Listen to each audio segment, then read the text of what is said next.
Welcome back to another episode of the What Do We Do podcast. On today's show, I'm joined by Dr. Eddie Connor. Dr. Eddie is a motivational speaker and influencer. He's not only survived stage 4 cancer, he's written 16 books, and he's also just given his first TED Talk. He's here to share with us what we can all do to turn our dreams into reality. It's going to be a great show, so let's go.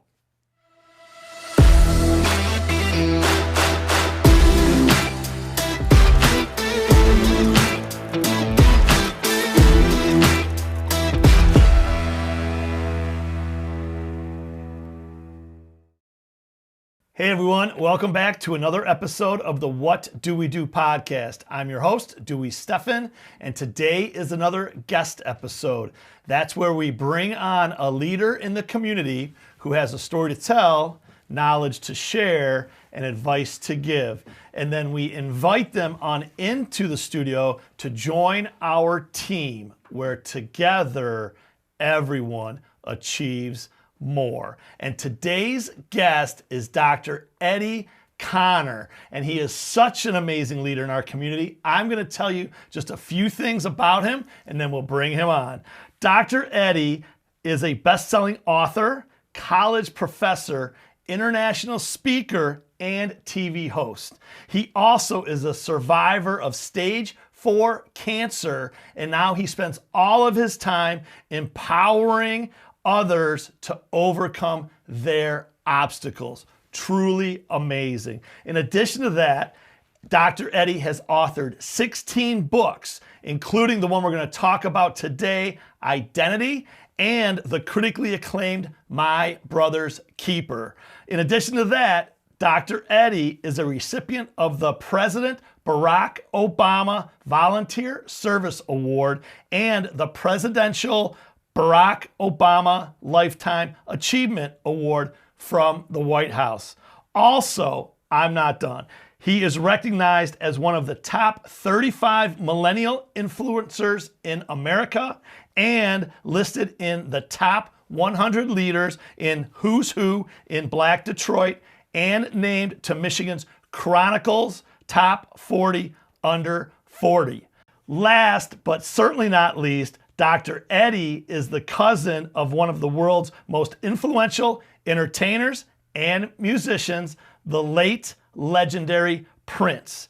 Dr. Eddie grew up in Kingston, Jamaica, but now lives in Detroit, Michigan. With all of that, Dr. Eddie, welcome to the show. What an honor to be on your show. This is what we do. Glad to be on What Do We Do. Well, I appreciate that, and I'm going to say Wagwan. Jamaica. Okay, Jamaica yeah, man, real team. Jamaica no man. problem. Absolutely, no problem, Yeah. Okay, well, we're gonna have a great hour. I'm so excited Absolutely. to have you here. Yeah. Your story is amazing. You're phenomenal, and I can't wait to share it with our entire community. Okay? Oh, absolutely. Are you ready to get into it? Let's go. All right, we're gonna start by getting into it right off the bat. I have a game I like to play called High Low. And what that means is I'd like to know what the high point of your life has been to this point, and also the low point of your life to this point. Whoa. High point, being recognized as one of 62 men in America to receive the President Barack Obama Volunteer Service Award for the work I'm doing in the community, for mentorship, for giving back, for really amplifying the fact that service is the rent we pay for the space we occupy. So a few years ago in DC, was invited to come there and to receive that award. So I got this gold medal and award from the written letter from the president. So it's one of those awards that are up there, you know, in the pantheon of one of my, you know, proudest achievements. Low point, I would say losing my grandfather. This year marks the 10-year anniversary that he has passed on. And so my grandfather, Harry Smith Jr., was a teacher, was a leader, was a scholar in many cases, as well as a World War II veteran. He actually didn't start school till he was 12 years of age, simply because he was working in the fields and sharecropping in Texas, and persevered, being teased as the biggest, of course, the tallest kid in class, but he was really adamant about getting his education wound up becoming a teacher, and I've walked in his footsteps and tried to be half the man he was to live the best life. So that's an amazing high. Yeah. And I'm sorry to hear about the low. Yeah. But as I was doing some research and talking to some of your friends about yourself, learning that your parents got divorced when you were a child, and hopefully you'll share some of that. That could have been a low point. Also, being diagnosed with stage 4 cancer when you're still in high school, that's got to be a low point. So really, that is a testament to the relationship you had with your grandfather. I would guess. So celebrate that. Amen. But maybe why don't we pivot? So thank you for sharing very much and being vulnerable right out of the gate. But let's get into it. Maybe tell your story your way. I gave some high points. I let the low points come to you. But how about we go from there? Oh, absolutely. 2023 marks 23 years of me being cancer free. And so to overcome obstacles, to find the can in cancer, so to speak. I really believe your test is a testimony, your misery is ministry, your mess is a message, your stumbling block is a stepping stone. What God will do is he'll use your setback as a setup for your greatest comeback. He'll use your tragedy as strategy. And to find grace from grief is really where my life aligns. And I'm a living witness that you can bounce back from a setback, and going through the trauma, the tears, my father not visiting me one day in the hospital. The people I thought were praying for me were literally praying on me, sitting on the sideline expecting my demise, to watch my hair fall out of my hair, to get chemo and radiation 5 days a week, to not be around my classmates at a time where identity crisis is everything, and I'm in high school. And then to be told years after coming out of cancer, to walk into a store and see a guy who I recognize and he recognized me, didn't say what up though, didn't say hello, didn't say what do we do. He just said, I thought you died. Imagine greeting somebody like that, and it sent chills through my body, heat and chills. I was getting ready to have a Will Smith, Chris Rock moment. I wasn't gonna be Chris, and so to bounce back and let people know, listen, I didn't die, I multiplied. I lived through dying places. And that's my claim to fame. That's the glory of the story, so to speak. And letting people know that a death sentence doesn't have to necessarily be a life sentence. So how did you overcome that? So what helped the cancer, again, go into remission? And then from there, what did catapult you? Is it, your faith? Is it some friends that did visit you in the hospital? You graduated high school, certainly graduated college as well. So maybe then take the story to the next step. Dealing with depression, mental discombobulation, just the angst. You talk about mental health. All of it coalesced into one. Sometimes you go through things that you wouldn't even wish on your worst enemy. And if it wasn't for a praying mama, my praying mother who told me, he said, everybody gets knocked down in life, but a knockdown is not a knockout unless you stay down. You got to get back up again. Muhammad Ali said the canvas is no place for a champion. And so being able to bounce back from that setback and taking my mind to the level of, this is just one more treatment closer to total healing. As long as I'm alive, I can still fight. I can still believe. I actually had a hat from Make-A-Wish Foundation while I was dealing with cancer when I lost all my hair, signed by Kobe Bryant, the late great Kobe Bryant. I still have that hat to this day. And this was when he was wearing not 24, number 8. First iteration of the being with the Lakers. And those little things, people coming into your life, saying a word of encouragement and empowerment, helped to change the trajectory of my mindset and think positive in a negative situation. I've had similar situations, in my past, and I'm not going to revisit those today. I've talked about them in prior podcasts, but do you come from a position of positivity and, every day is a beautiful day above ground, so to speak, or the other way, I'm going to prove my haters wrong, or I'm just going to do this for myself. I don't have anybody, so I'm just going to make it my own. Everyone has their network. Everyone has who they would go to, but kind of where did you, again, find that strength in addition to your crying mama, as you said, definitely a praying mother, but also the whole aspect of personal faith. Believing that there was something greater for me to do here on this planet, and God may allow me to go through the suffering, but there's a blessing that's coming out on the other side. And, believing that, taking my mindset to that, and then also being a competitor. Nobody can, for you to beat me, you're gonna have to rip my heart out. I'm a competitor, and it's really not against anybody else. It's me versus me. What can I do to get better today than yesterday? To where the achievement is, all right, I've improved in this area. I've taken my life to this level. I've grown, I've healed, I've developed in this particular area, and the only person who can beat me is me. And I just began to internalize that fight and say, all right, this is the worst thing I'm ever going to deal with and grapple with. If I can beat this, I can beat anything. If I can beat this, I can deal with the challenges of today and tomorrow and yesterday, and healing from the vestiges of my past. And that's what I internalized. I took that on. I think that's amazing. And I agree with you 110%. We've had other guests on this show. They talk about grit. Yeah. And grit is such a word that I think it's going to become maybe the word of 2024. I mean, it might be here now, but again, you have to be a competitor. You have to fight against yourself, right? And that just gives chills down my spine. I've got 3 children who aren't so young anymore, but I see that there are times when their back's against the wall, they have grit. Yeah. When they need to get something done, they have that attitude, that competitive, I've got to get this done. I know I can succeed. Yeah. But there are other times where they take the foot off the pedal.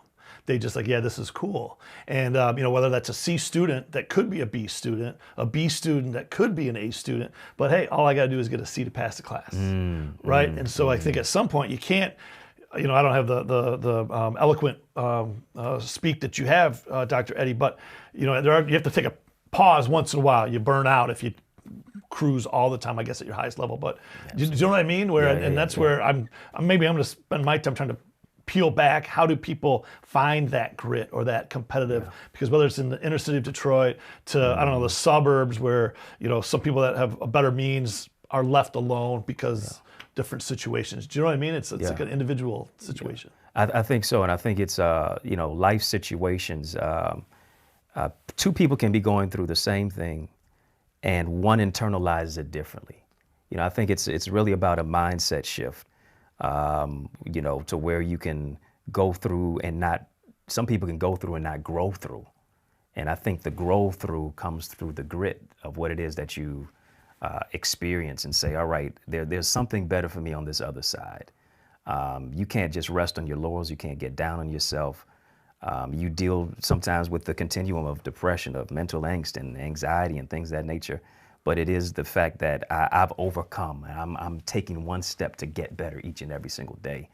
And I think that's, the fortitude and the fire of really how you bounce back and how you now use that story to help somebody else come out as well. Yeah, I think that's fantastic. So what was the stepping stone or your entrance into the world of sharing with others? Was it your first book? Did you just get on stage? Did you, pull someone out of the water that was drowning? So, what was it that took it from just you and your fight to the masses? I never wanted to be a speaker at all. I never wanted to do what I'm doing now. I never even saw myself doing it. It is actually just the fact that people wanted me to start sharing my story of coming out of cancer, whether it's from the American Cancer Society, whether it's at churches. I shared my first story and actually began empowering people in churches in Kingston, Jamaica, where I grew up for part of my life. And it was a message that it was called Destined to Overcome the Odds. And I think that really became the life journey for me to realize that this is what it is that I'm going through and growing through. There's so many other people who are dealing and suffering in silence. To be able to silence the shame, to be able to speak life into people's lives and let them know that this is not just the end of the tunnel. This is not just the end of your rope. And even if you are at the end of the rope, tie a knot, hang in there.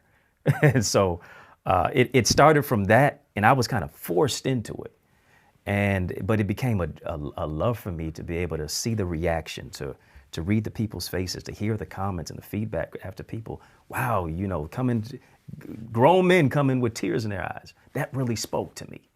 And so that really shifted the trajectory of my life to say, all right, on the other side of this pain is purpose. And I think this is the route for me. So did you, write a book? I Yeah. think I read somewhere that that's what you did do. But what was the message and how did you share it? Yeah, I wrote my first book with literally $1 and a dream to my name in a dorm room at Eastern Michigan University. And it was actually, I had to be almost coerced to do it by my mother. She was really dogmatic about it. She almost had to discipline me to write my book. And I said, all right, I'm going to write this book. It's going to be for you. It was called Finding the Canon Cancer. It was my first book. I said, I'll never write another book again. And as I was writing, though, I was healing. I had to forgive a father who never showed up for me one day in the hospital. I had to forgive somebody who never gave me an apology. And the bitterness that I had towards him was preventing me from becoming the man that I was supposed to be. And I had to forgive people who I felt dropped the ball on me and just left me for dead and scattered in the valley, but want to show up when I'm on the mountaintop. And I had to mature through some things. And it was in that isolation where I received personal revelation. And I just began to write transparently and painfully about what it is that I went through. And after you write your first book, generally people are coming back and saying, when's the next one coming? And so, again, as I said, I never wanted to be a writer at all. But writing became therapeutic for me. And each time I'm writing it unveils another chapter in my life. And, blessed to be able to do what I do and make not just an income, but an impact. Right. You're 16 chapters in. Right, yeah, right, 16 right. books. So we're going to talk about this book Right. right now and get to it. But before I do that, let's close the circle with your father. I have a very similar situation with my dad. And I've never had contact with him since, the event that I had, which was, a version of yours. So have you had contact since your recovery? And is there a relationship with him now? Or kind of if you can share that with us? Yeah, I definitely have. And he apologized to me some years later. But I'm grateful that I had even forgiven him before that. We don't have a close relationship at all, but we're amicable. A lot of times our conversations just surface level sports and entertainment or whatever the case may be, and how you doing and what's life like right now.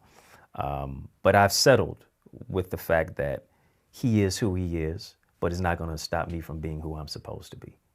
And I just use all of that as motivation. I'm grateful that positive male images and role models, like yourself and mentors have come into my life to show me what way to go and what manhood and masculinity is all about, beyond just the performative aspect, but really the whole aspect that manhood is being a mature, assertive nurturer and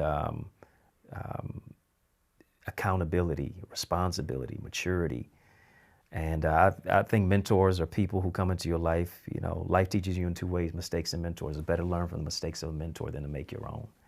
And so I'm a person who is not hesitant or negligent to ask for help or for guidance. And sometimes when you're in the room of great people, the opportunity is not always to speak, it's to listen. And so being able to be a sponge and absorb information, knowledge, and then follow the trail that was already blazed rather than trying to chart my own path. Yeah, no, I dig that too. I really appreciate you saying that. On that next step, besides your father and having some closure there, how did you find that other piece? Is it through your faith and praying and going to church? We talk about, again, mental health on these podcasts, that, again, you need to talk to somebody, whoever's out there watching and listening. And again, I'll take a moment to thank all of our listeners out there in podcast world and all of our viewers in YouTube Nation. Thanks for tuning in. Hit the subscribe button. Share this with friends. Together, everyone achieves more. We appreciate you being here. And Dr. Eddie, again, whether it's talking to your significant other, talking to your faith, talking to a psychologist, talking to your pet, but getting it out, right? So how did you get through that? Yeah, a lot of times there were some dark, difficult days for me, and I had a few male role models that came into my life. One was my former principal in high school, Mr. Herb Ivory. And he visited me in the hospital. He encouraged me, and he still does through these years. I just got off the phone with him just the other day. And I grew up in, when you think about race and culture and predominantly a black community. Didn't really have much exposure to people outside of who looked like me until I went through cancer. And a white gentleman, and actually his wife, she was my homebound teacher in high school. And her husband took me to my first baseball game. And there was an opportunity for me to look beyond just the lens of race and see people beyond just their skin color, but see them for who they are. And he embraced me like I was a son, you know, and they couldn't have any children specifically. They adopted children. And, you know, just the transparency and the fathering, you know, really helped to mold me and to shape me and to, you know, change my view on people and the world around me, and recognize that, you know, everybody doesn't always have bad intentions. And so to, you know, look through the lens and all of that and have those types of individuals who came into my life. You know, I'm on this show because of a Tom Graffour, you know, who introduced us and brought us together. And it is just those specific people that you meet around and across in life that, you know, you just know your steps are ordered and there's divine intervention and things don't just happen by coincidence and happenstance. It's actually purposeful design. And so, you know, that's the beauty of what life weaves and brings together. Yeah, no, I agree with you. And we talk about that as well, that it's easier for extroverts probably than introverts, but the extroverts need to help the introverts, or the introverts have to find, you know, a path. Absolutely. So that, because it is your community. We talk about community, and family first. And all those things come into play in your community. It can be your family. Absolutely, right? Yeah. All right, before we get into this book, because we talked about mentoring, and let's talk about Boys to Books, because that's kind of along those same lines of you know, giving back and being a mentor. So let's talk about that program that you started. Yeah, Boys to Books is the genesis of that journey comes from what I didn't have. And I think the 13, 14, 15-year-old me was searching for, you know, the father figure. You know, I was looking on TV and, you know, Michael Jordan becomes a surrogate father figure for you. Looking at Denzel Washington or all these other, you know, moguls, and, you know, you're looking up those pictures and images of masculinity. And I saw a gap as I was teaching in high school, that oftentimes when boys open books, they close their eyes. And I was working on my master's degree, and I saw the interconnection. It was in reading and literacy. I saw there's an interconnection between illiteracy and incarceration. The illiteracy rate in the city of Detroit is 47%, close to 50%. When you think about close to 50 million Americans are functionally illiterate, cannot read past the 4th grade level. And illiteracy is interconnected with society and community and lack of development. And I really wanted to mentor and speak life into the lives of, you know, many of the 13, 14, 15-year-old boys who were without a father, like I was. And it was an opportunity for many cases for me to mentor my young self, who was void of what many of our boys are void of. And so I believe, as Frederick Douglass said, if we build strong children, we won't have to repair broken adults. I believe if we build strong boys, we won't have to repair broken men. And empowering our boys to move from boyhood to manhood, I think, is through that lens of mental health. And you can't spell mental health without men heal. You know, unveiling myself to show them, these are my flaws, these are my weaknesses, these are how I turn weaknesses into strength. This is what manhood is about. Beyond just the women, beyond just some money, beyond just some cars and clothes and all the performative aspects of what society demonizes masculinity to be. Real men lead, real men succeed, real men learn, real men read. It is not something that's effeminate. And academic success is really what it's all about. And being a good son, being a good brother, being an honorable father, being a faithful husband, all of those specific things are what, you know, our boys can develop into. And so myself and many other positive men in the community who come from a diversity of life are able to, you know, share their time and their talent and their treasure to make a deposit in our young people. So how does Boys to Books work? How does it work? Yes, an after-school program that I've been working at with various high schools and middle schools. And we do a lot of mentorship in regards to using books as a bridge. whether it is looking at books such as Letters to a Young Brother, whether it is books such as We Beat the Streets, whether it is a book like I've written, such as My Brother's Keeper. And we'll test their reading level. And a lot of times our boys are reading below grade level. You know, I've been mentoring and trying to empower guys who are in the 9th grade on 3rd grade reading level. And beyond just a dropout rate in high school, a lot of times there's a push-out rate. Nobody wants to deal with Johnny. Nobody wants to deal with Jamal, so we just push him on to the next grade. And he's just suffering in silence, or he's acting out emotionally because nobody's catering to the need in the home and in the school and the environment.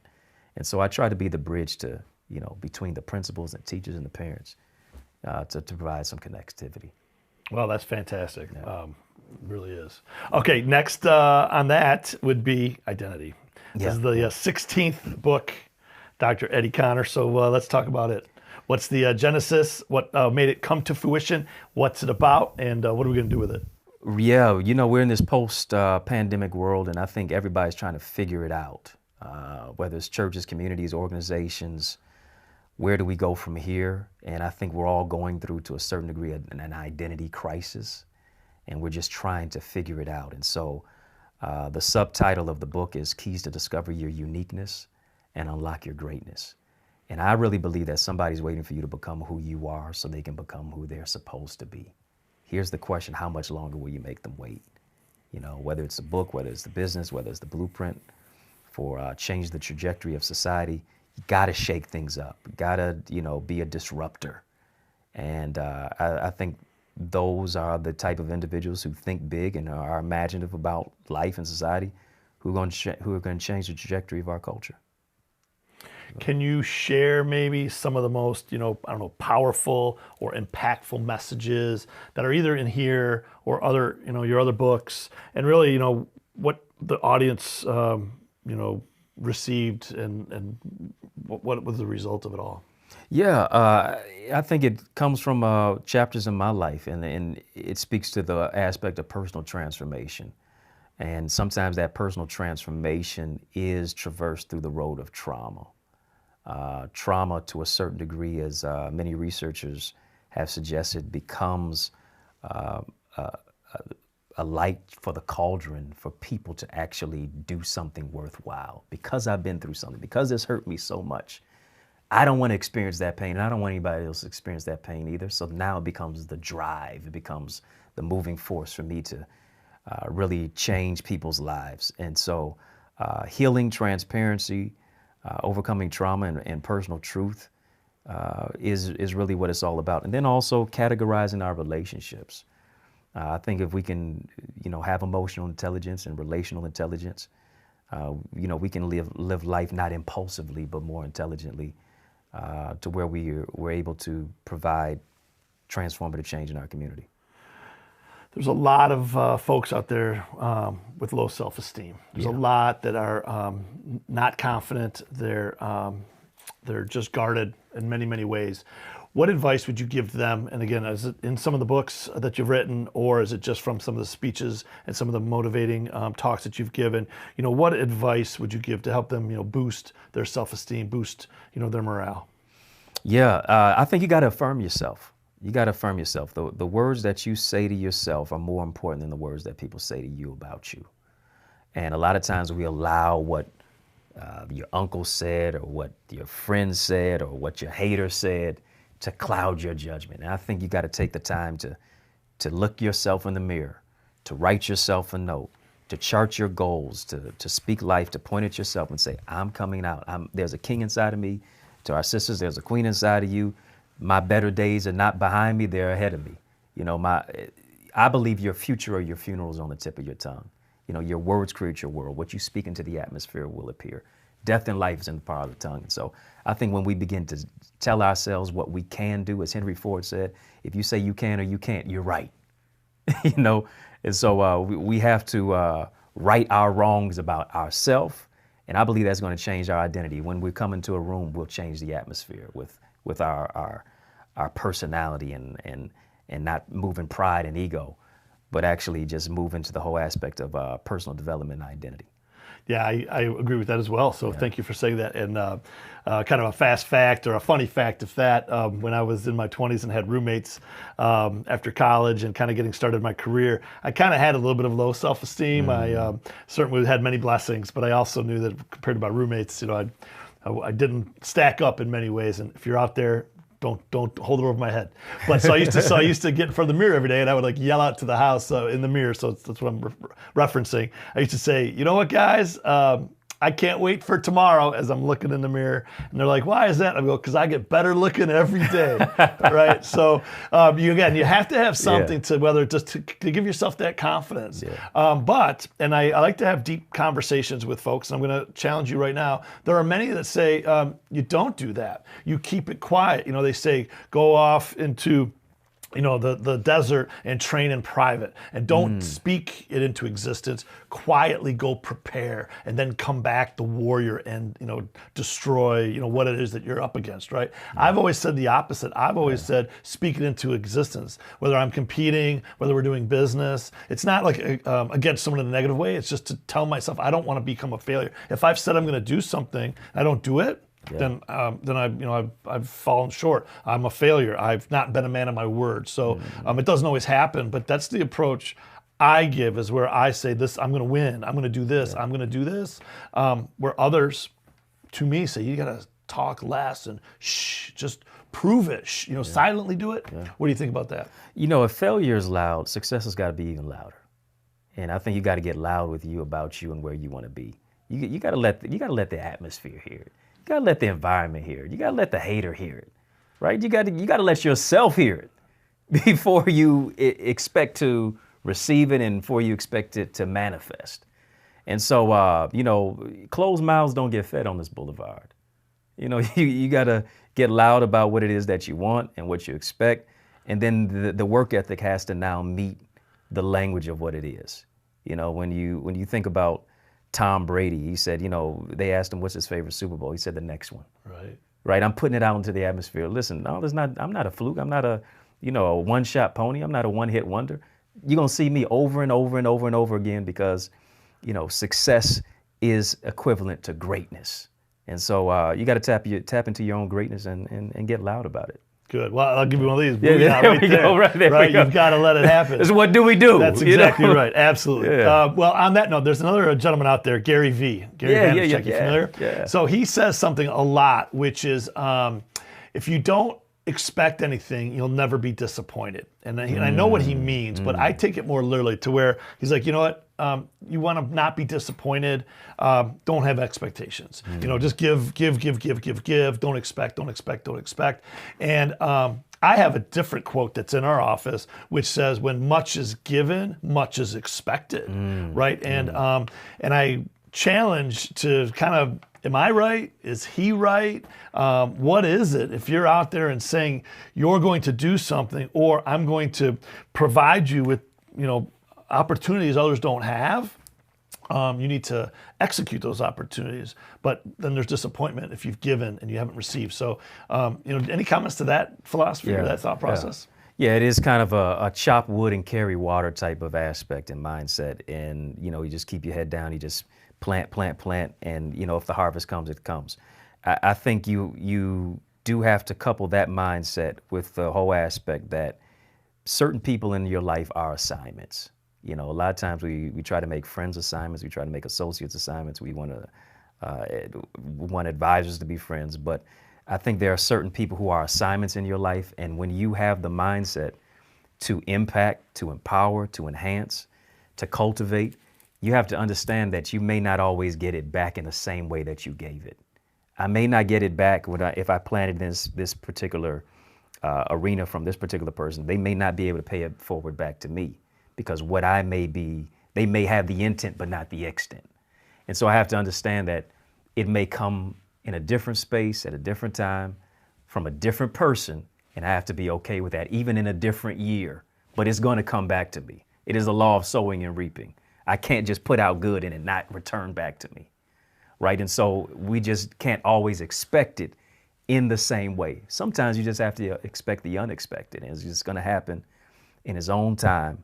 But I have to keep doing good, even though people may not always treat me good.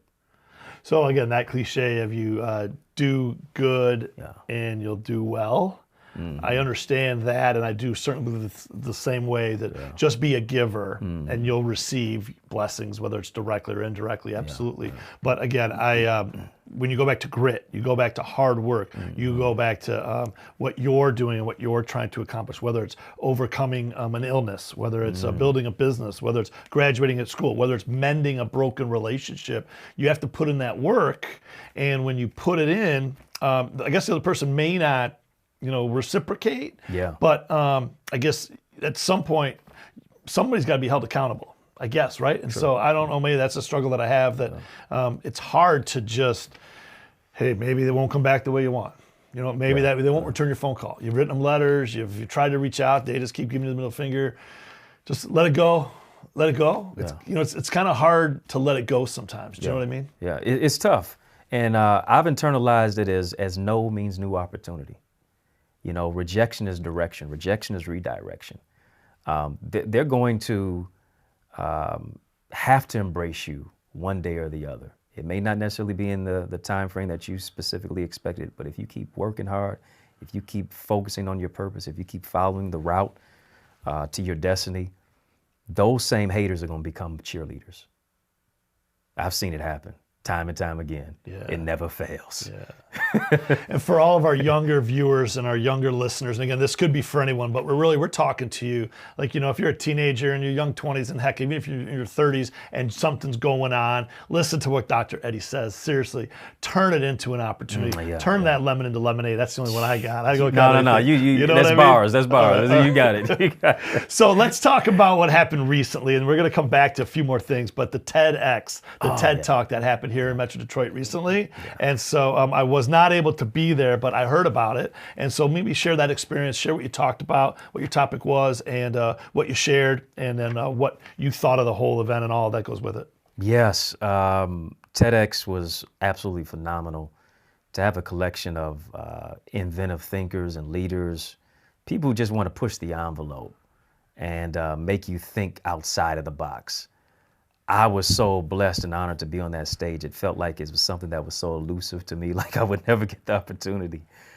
But it was on my list quietly for years, and I just decided to, say, all right, I want to go after it. If it happens, it happens. I knew I had a powerful story to share, and I'm just grateful to be selected with so many, leaders and innovators who took that stage and grabbed life by the horns. And so as I was on the stage, I was sharing really about the work that I do, especially with mentoring and mentoring in cancer and overcoming that. And it was called The Pandemic of Illiteracy. The TED Talk should be coming out very, very soon after the editing process and all of that. And you talk about the preparation to get on that stage. Everybody just sees you in the moment. But how you prepare for an 8-minute speech, and mine was about 7 minutes, 40 seconds, as long as I'm under the time, was what it was all about. I might have practiced my speech about 800 times for 8 minutes. You think about it's like Michael Jordan doing this turnaround jump shot, fade away, over and over and over again. You weren't with me when I was shooting in the gym. You didn't see the practice. You just saw the performance. And so it was really going through the speech with a fine-tooth comb. You can't bring any notes. That's one of the TED commandments. You have to be in the moment. It should be electrifying. It should be engaging with the audience. And so it made me a better speaker. It made me more receptive and more responsive to the process of preparation to deliver something that's going to make people think. It's going to give them an aha moment. And then that's going to make them go out into their community and make some changes. That's fantastic. Yeah. So it'll be out soon? Yeah, it should be out soon, yeah. Okay, that's great. What's next for you in that regard? I mean, is there something after TEDx? What you have your eye on, whether it's quietly or here, share, give us a little nugget. Well, I do have to do another book. I know that. I got to keep the ball rolling on that. So 2024 is where I'll be looking at it. I also am going to be engaging and rolling my sleeves back up to prepare for my conference that I've been doing. I just started it last year. Well, I'm sorry, I just started it just this year. August of 2023. It's And called that's the Access Identity Identity Conference. Yes, Yeah, I just yeah. got word of that. Yes, so talk yes. about that. Fantastic. You know, Access Identity Conference is a conference that I've been always wanting to do. I've always wanted to do a conference. I didn't know what the name of it was going to be, but I wanted to gather people and really create change, to really speak life into leaders and to really push people into their purpose and into their greatness. And this, if it wasn't for the this book, Identity, was the precursor for the Access Identity Conference. And, you know, it's that question. So somebody's waiting for you to become who you are so they can become what they're supposed to be. How much longer will you make them wait? And I began to just promote it. And to my surprise, one is that it was jam-packed, it was packed out, but it's also that we had registrants and attendees from 24 states and 13 countries. And it was just my first conference. You know, so it was a mind-blowing experience when you're getting people from Africa, when you're getting people from Portugal and places in Paris and London, especially throughout, you know, the United States. It was just a wonderful experience and one of my crowning moments in my life. And so I gotta do it again. You know, gotta do it again. You said it was in August this year, so Right. it'll probably be August every year. Yeah. And the again, August. you're going to be preparing now, so you're already setting it up for a year from now, basically, Yeah. 9-10 months from now, right? Yeah, absolutely. And is it here in town, and how many days is the conference, and kind of what's the format and what happens? Yeah, here in town. This year's format, it was a one-day conference. It was on a Saturday, and what we had a multiplicity of speakers, whether it's panel discussions, whether it is people speaking on their purpose and their story, and really how they go from here to there, and how they were able to bounce back in business and economic development and relationships. And so this year's upcoming conference is going to be a 2-day conference. So each year we'll Double up. expand it. Yeah.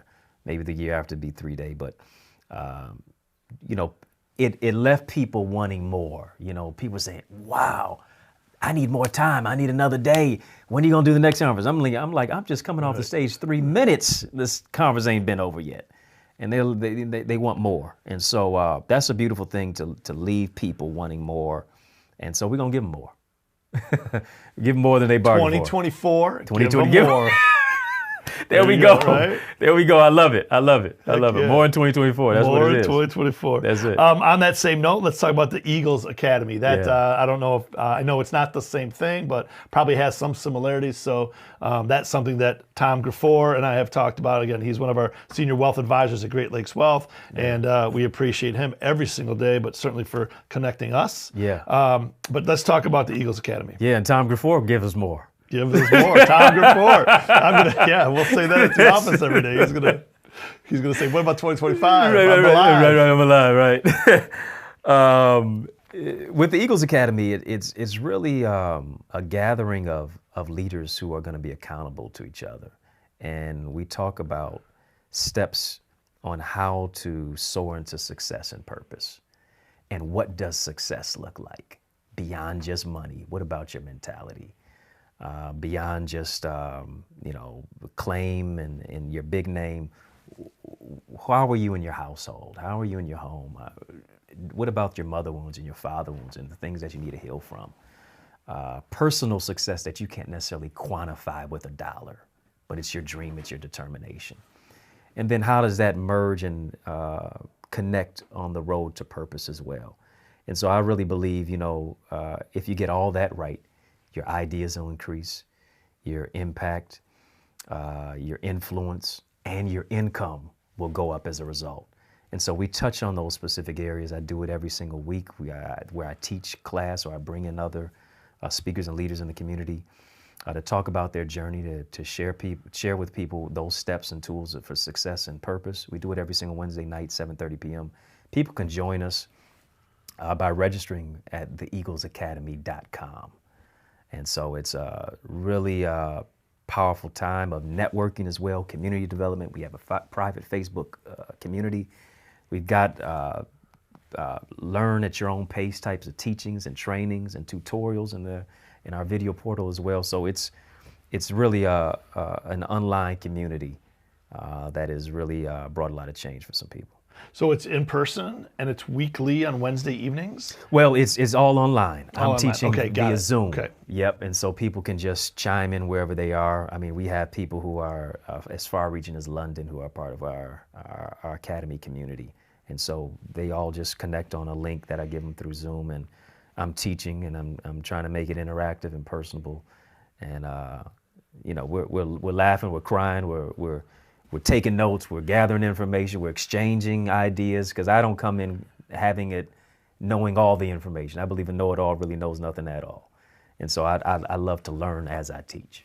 How long is it each week? 7:30 p.m. to about 9 p.m. Okay. Yeah. Good stuff. So And the URL, the website for that is? TheEaglesAcademy.com. EaglesAcademy.com. And again, in case I forget towards the end, tell us the website. I think it's your name, but Yeah. tell us the website where we can get the book Identity, learn about all these other fantastic programs and resources you've come up with. Oh, yeah, absolutely. I like to say the revolution not only be televised, it'll be digitized. So Okay. people can go to EddieConnor.com, EddieConnor.com. And then also my books are available on that website, but also on Amazon, Barnes & Noble. They're ebooks, audiobooks, hard copy as well. Facebook, Instagram, Twitter. Connect with me there at EddieConnorJr also.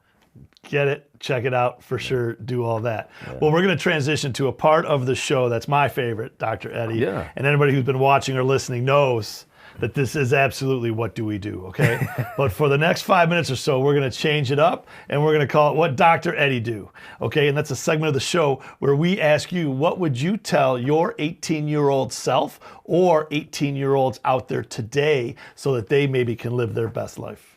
That's so good. Great question. I would say one is that you want to prioritize your purpose. I believe it's not too late to be great. It's not too early to get started. And the earlier you start, the better off you will be.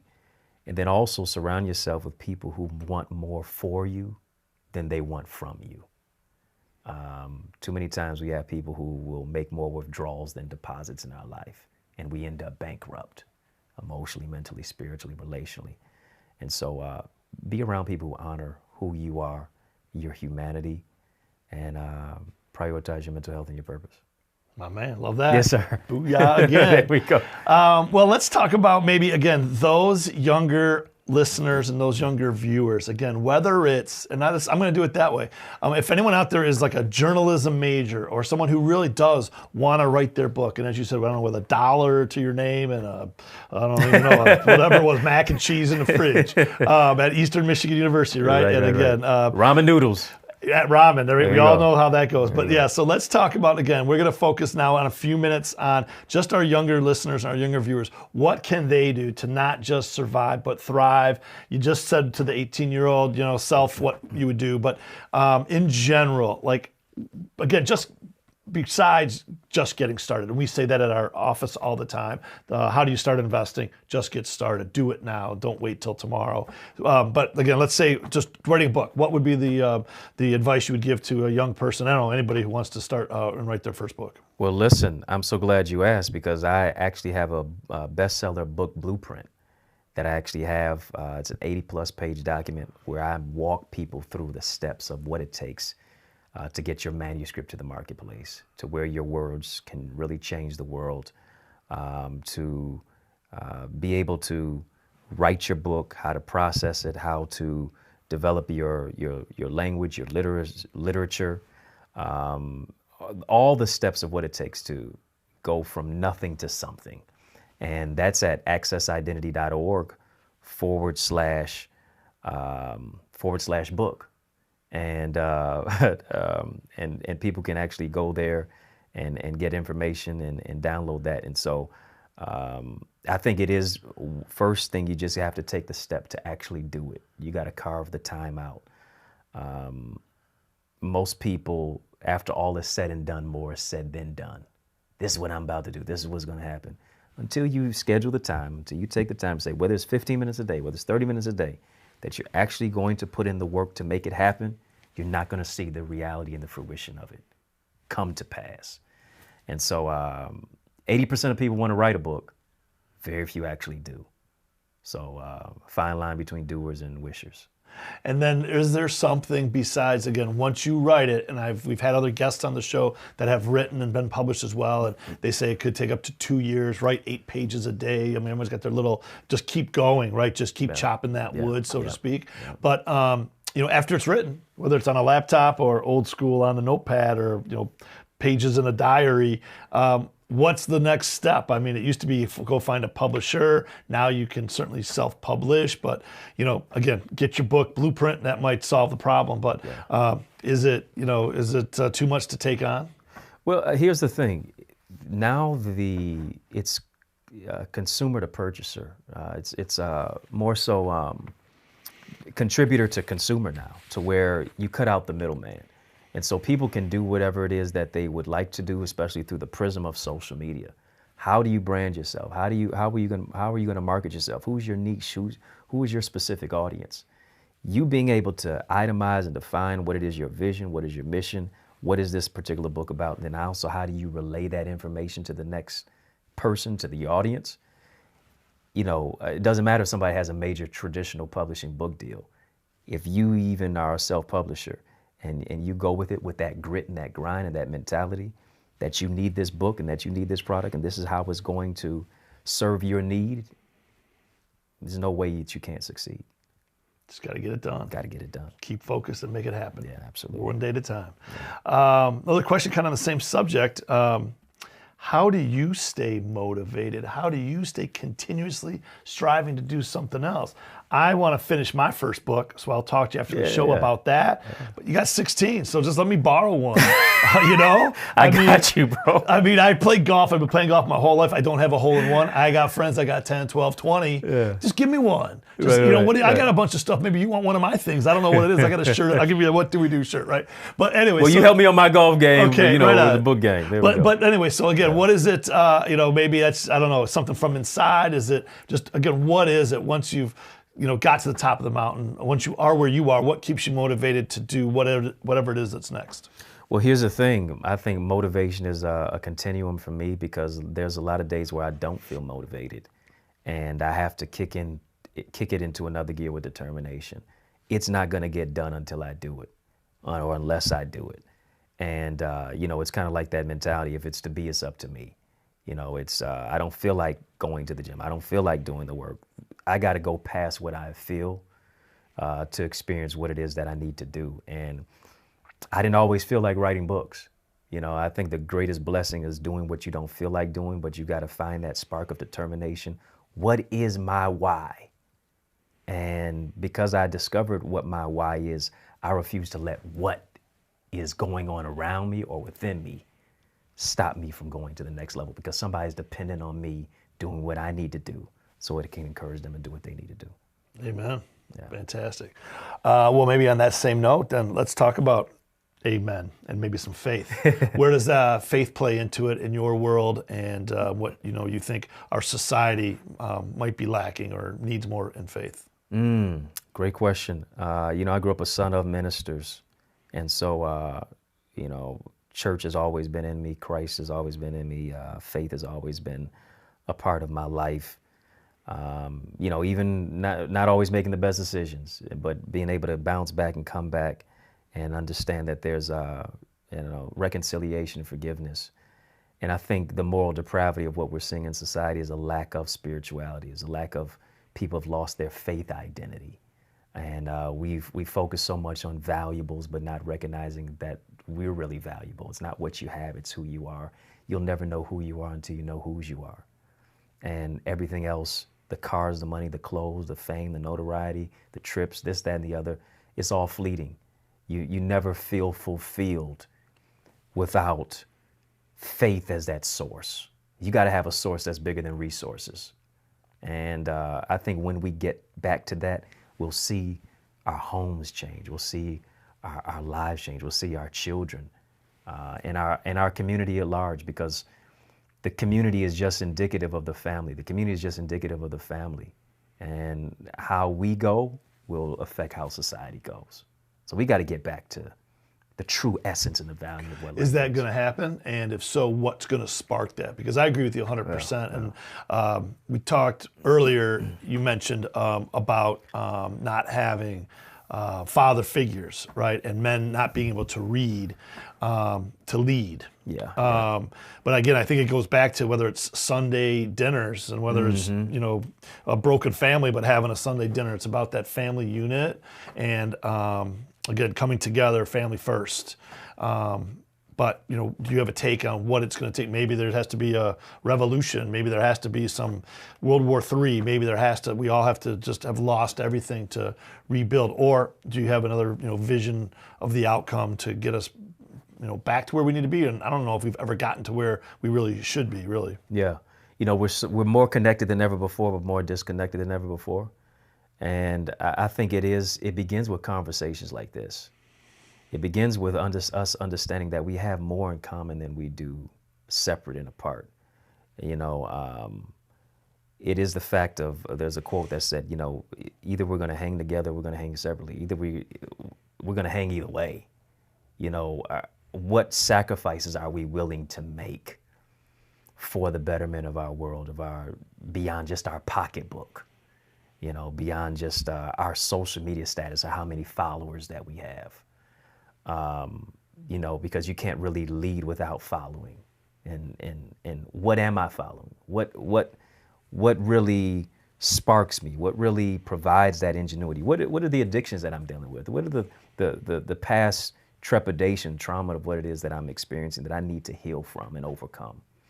And I think when we really have those types of conversations and we really take off the mask, as we were wearing one at the height of COVID, but there's still a personal mask that we're wearing. When we really do that and move into a greater development of personal identity and self-development, I think that's when we'll really see the change. But it begins with each one, teach one, and reach one, and interconnect with each other.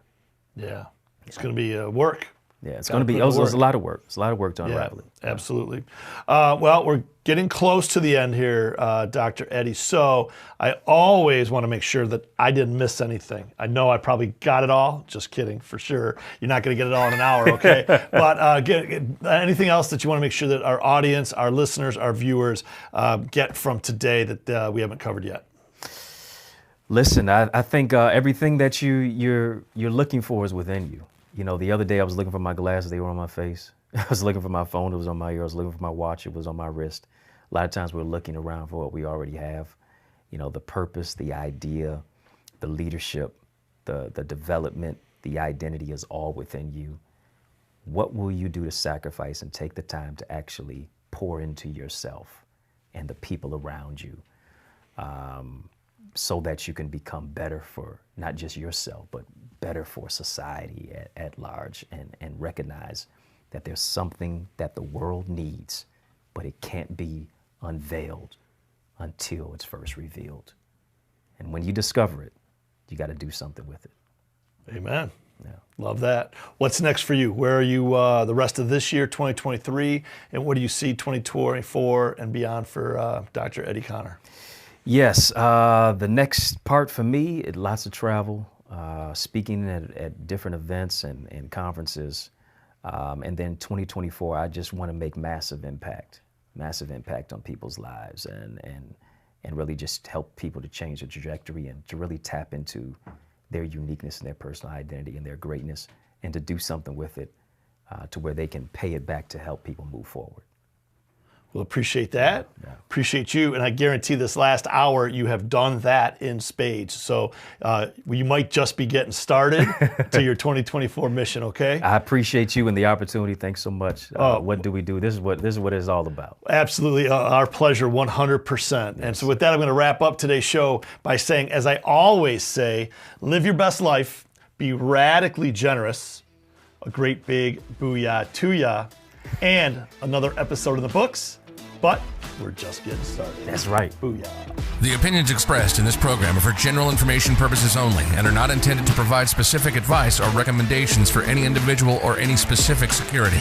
It's only intended to provide education about the financial industry. To determine which investments may be appropriate for you, consult your financial advisor prior to investing. Any past performance discussed during this program is no guarantee of future results. Any indices referenced for comparison are unmanaged and cannot be invested into directly. As always, please remember investing involves risks and possible loss of principal capital. Please seek advice from a licensed professional.